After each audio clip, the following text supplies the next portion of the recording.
Hey, welcome to the channel. Today we're talking about the 8 top things to watch out for when you're buying a foreclosure. First, let me say that when I'm talking about a foreclosure, in this instance, I'm talking about a bank-owned property or a REO. This is a property that's already been foreclosed on and is owned by the bank. Buying a actual foreclosure from the county steps at auction is a whole different thing. And if you guys are interested, I'll do another video on that at a later date. When you're looking to buy a bank-owned property, the things that you want to look out for are a little bit different than if you're buying a house from a private seller. None of these issues are deal breakers. I don't want to discourage anyone from buying a foreclosure because they are actually a good deal for the right person in the right situation. The first thing to look out for is that the bank is not going to provide you any seller disclosure or basically any information normally. The bank is not going to tell you how old the roof is, the water heater, the HVAC system, if there's foundation problems, if there's leaks. They're not going to tell you any of this information because they don't know about it. They know very little about the actual property. Not having the disclosure isn't a huge deal, but it does help to know how old the roof is and have some information about the house before you buy it, but it's not really a big deal. The second thing to look out for is that a lot of times the bank will require a high escrow deposit when you're putting in your offer. A lot of banks, at least in my area, ask for higher deposits than normal sellers would ask for. And I believe this is to make sure that you actually close on the house. And also we'll get into, they're really looking for cash deals. So they want to see that you have a lot of money to be able to actually close. And so if you don't have a lot of money for a down payment or a lot of cash on hand, this can be an issue. Number 3 is that banks do not like contingencies. They don't like mortgage contingencies, and they definitely don't like repair contingencies. So if you're putting an offer on a bank-owned property, you might not have a repair contingency, or you might not be able to get a mortgage contingency, which means you could lose that high escrow deposit if you end up not closing. And if you're actually getting a mortgage, this can be a deal breaker because you really don't want to enter into a situation where if for whatever reason you're not able to get a mortgage, that you would lose your escrow deposit. And that leads us to issue number 4, where it's difficult to get a traditional mortgage on a bank-owned property. They normally need a lot of work, and especially if you're using FHA or a VA loan, it's really tough to pass the FHA or VA appraisal. And so if repairs are needed, you would actually probably end up having to do them yourself before you close on the house. And I really never recommend that because so many things can go wrong. You spend time fixing up someone else's house that you don't even own, and then you just lose that money because you end up not being able to close anyway. I'd stay away from that type of situation.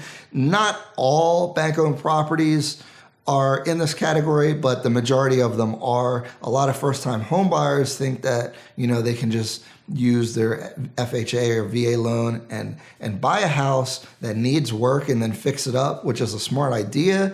But in practice, it's very, very difficult to close on any house that needs repairs, and most of these bank-owned properties are in crappy condition.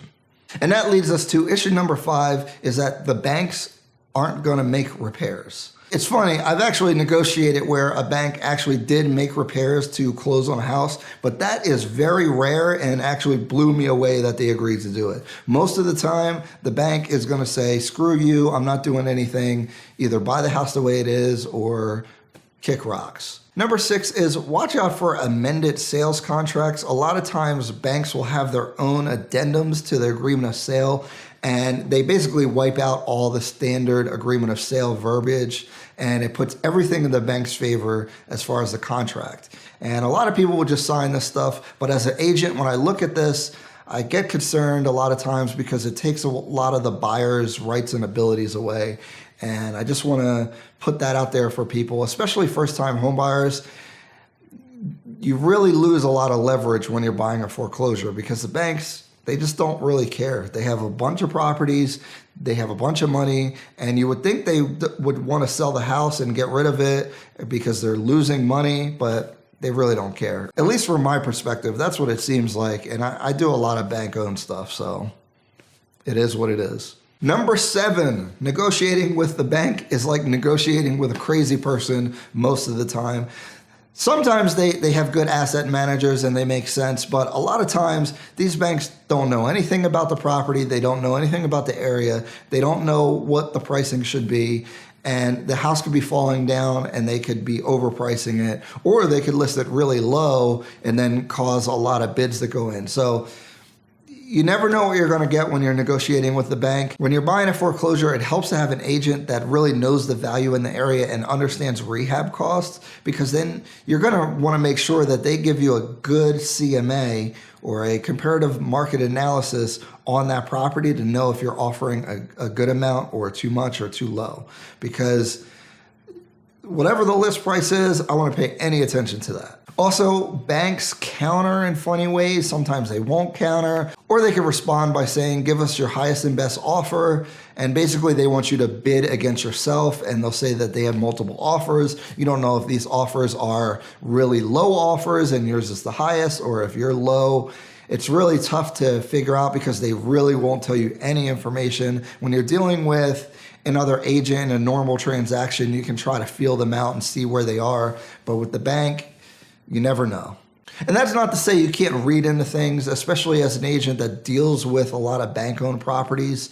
I can kind of read into it, but at the end of the day, it's still a bit random. And the last thing to look out for is that if you're using a mortgage, you're going to be at a big disadvantage to anyone offering cash. This is normal with everything, but even more with foreclosures.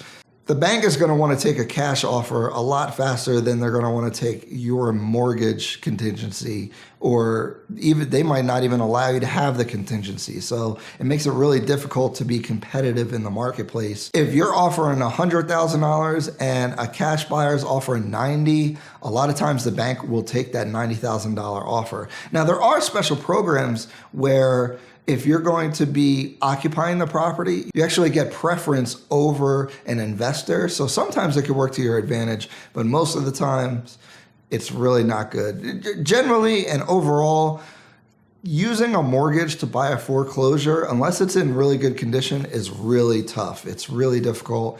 I don't really recommend it unless you really know what you're doing, or there's no inventory and you have good connections to get houses fixed up, and you're willing to take the risk of losing a high escrow deposit and kind of, roll with the punches as far as contingencies and other issues. But for the regular person just buying a house, I would steer away from buying a foreclosure unless you're willing to deal with all of these things. And again, I think buying a foreclosure is actually a really good thing to do financially, but just understand all the complications and issues and risks involved, and you'll be fine.